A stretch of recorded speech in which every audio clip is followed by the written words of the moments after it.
Pixelshire was promised to be the perfect cozy farm and sim game. But with it being released for over a week, unfortunately it's not the game it was promised to be. Why is that, you asked? Well, let's dive in and I'll tell you. I originally applied for a key and got approved. However, I was covering another game.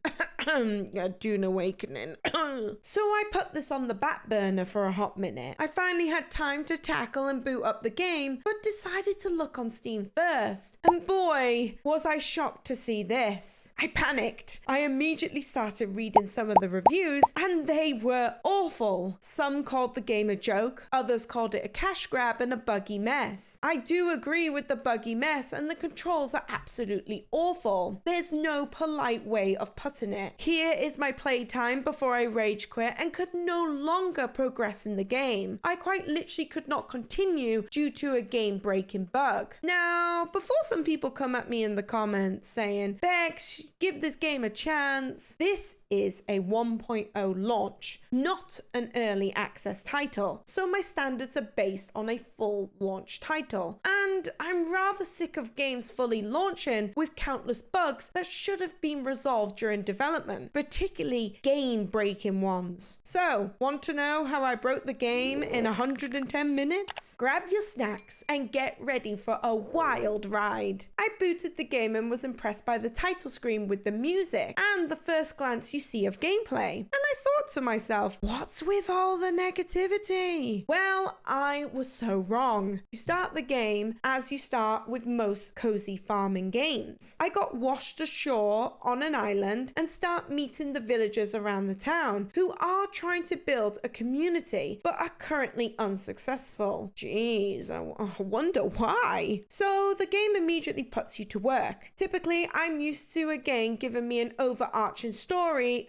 / objective from the get-go. However, this game doesn't seem to do that and I start working for them for free. Something extremely important to note is that you start in the summer, not in spring, but we will get to that later. I start doing the basics such as hoeing and watering some crops that I planted. I immediately come to my first problem, which is the review said the controls being jank. They are awful. Sometimes I click and it doesn't register that I clicked on the equipment item, so it shows that the controls are not responsive as they should be. Again, the review said that the controls are intuitive and I have to agree with them. So I speak to Margareta and she wants me to give the captain who found me ashore a tomato soup. This begins my next bunch of issues. The good old fetch quests. And boy, are there lots of them. I feel like the next 100+ minutes, it's talk to this person, craft this, talk to this person, talk to this person, gather this, then talk to this person, again and again and again. I run down and encounter my second issue within 10 minutes. That is the instructions. I gave the captain the tomato soup and it did not register because it was the incorrect soup. What do you mean it was the incorrect soup, Bex? Well, you might recall I had two soups. Both were tomato. However, one was labeled with the captain's name and this is the one I should have given him, but the quest says to give tomato soup. I'm dyspraxic, so I took this literally and gave him the quest description tells me. This might seem silly, but again, the game has little things that will continue to nag you, so it ruins your enjoyment. As I'm going through the tutorial, I notice there's no map, only a compass at the top middle screen that slightly directs you. But I wish they would have done a map also. Finding the villagers while they roam can sometimes be hard to locate them. I continue on. I buy new seeds ready to plant, which brings me to my next issue. Watering. This is a key part of the game, so you would assume it works fine, right? Wrong. It doesn't register unless you are actually standing on the tile, and sometimes that doesn't even work. Watering my crops was painful every day because the controls combined with the hitbox was so bad. I started exploring, doing more fetch quests, and discovered the mines to craft my furnace. My next issue was the lack of stamina recovery foods. It was all dominated by health foods. I had no stamina foods to eat or buy. I actually went around the whole village to find a shop or speak to people, but no food for stamina. So it just meant I had to end the day super early so I could get my max stamina back. This whole time I don't have a house, so I start putting my equipment and my little farm where the NPCs usually are, as the game still hasn't shown me where my house is going to be. I finally make my furnace after grinding and speaking to people, but it takes a whole minute to craft. That's right, 60 seconds, which is vastly different to everything else, which takes around 20 seconds, including my entire house. Maybe this was an oversight from the devs, I don't know. I'm accepting side quests. I'm learning how to fish, which, by the way, also needs heavy work, and I'm harvesting my goods from my farm. You would think with a million fetch quests, they would have told me how to sell. Guess what? They don't. At least from my 100+ minutes played. I did find out how to do it, but again, you have to click and drag the items, and it's not an intuitive design. The game is big, and it does have multiple areas to visit. It has diverse biomes and characters, which is a good thing. One of the characters is Jack, which we'll talk about now. Jack is a lumberjack